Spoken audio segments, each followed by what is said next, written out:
All right, Shepard, here is the solutions to the remaining questions. First question is find the function of minus 5k is equal to 675. Okay, you simply substitute minus 5k into the function. Okay, so because the function is kx squared, it becomes k open brackets minus 5k squared is equal to 675. Minus 5k squared is 25. K squared times the k that's outside becomes 25k cubed, which is 675. Divide both sides by 25, you end up with k cubed is equal to 27. Therefore, k is the cube root of 27, which is 3. And that's your answer. Then the next one is find g h of x. So h of x is 7x minus 2 over 5. So g h of x is when you substitute h of x into the function g of x, which is 1 over x. So it's 1 divided by 7x minus 2 over 5, which is the same as saying 1 over 1 multiplied by, because you are inverting the second fraction which you're dividing by, multiplied by 5 over 7x minus 2. And when you multiply the numerators, you end up with 5, and the denominator becomes 7x minus 2, and that's your final answer.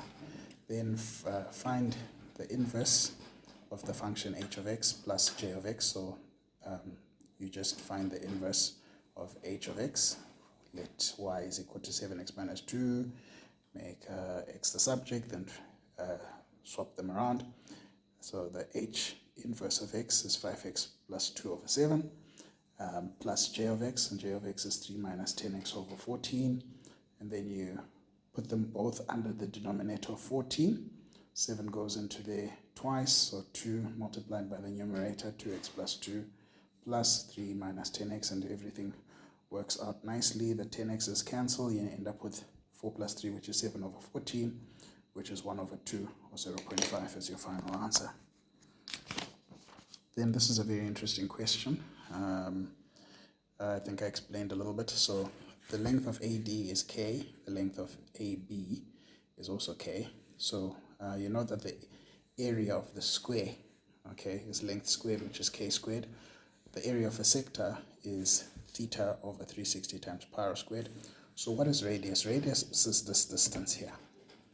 All right, radius is this distance here, which is half of k. So you can actually write here k over 2, because that's the distance between M and D. So that's the radius. So what you end up with is 45 over 360 times pi times k over 2 squared, which is the radius squared.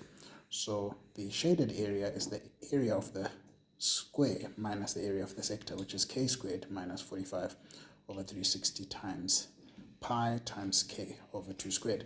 You multiply all of this out. 45 over 360 reduces to 1 over 8, so you end up with k squared minus 1/8 pi k squared over 4. So I did a little sum here where I multiplied these two, ended up with pi k squared over 32, which is what I then did here. And then I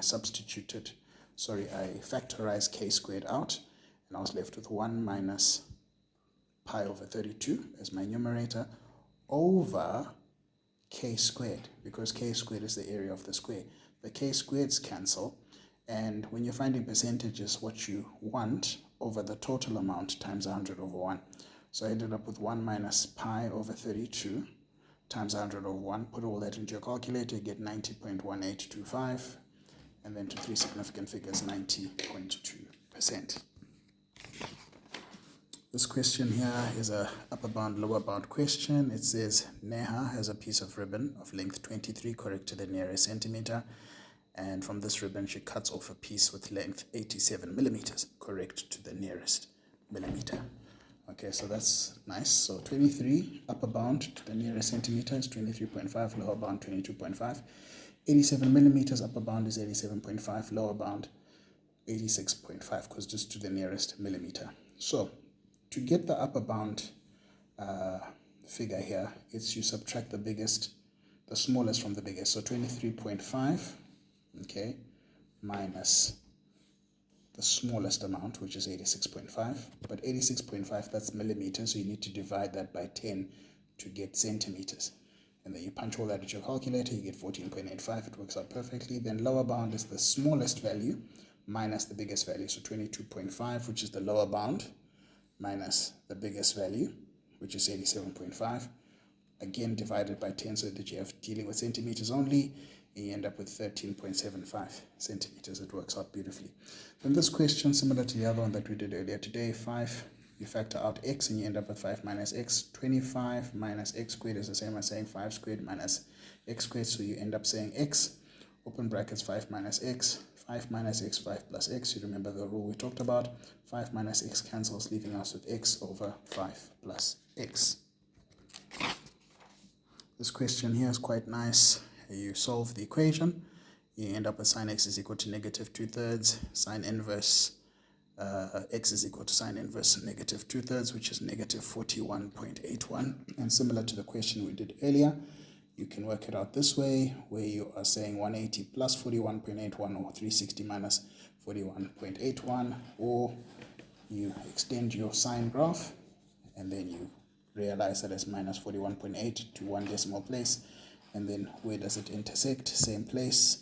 Over here is that distance, the 80 plus 41.8, then over here is 360 minus 41.8. And to check, you have 221.8, find the sine of that, you'll find is negative 2/3.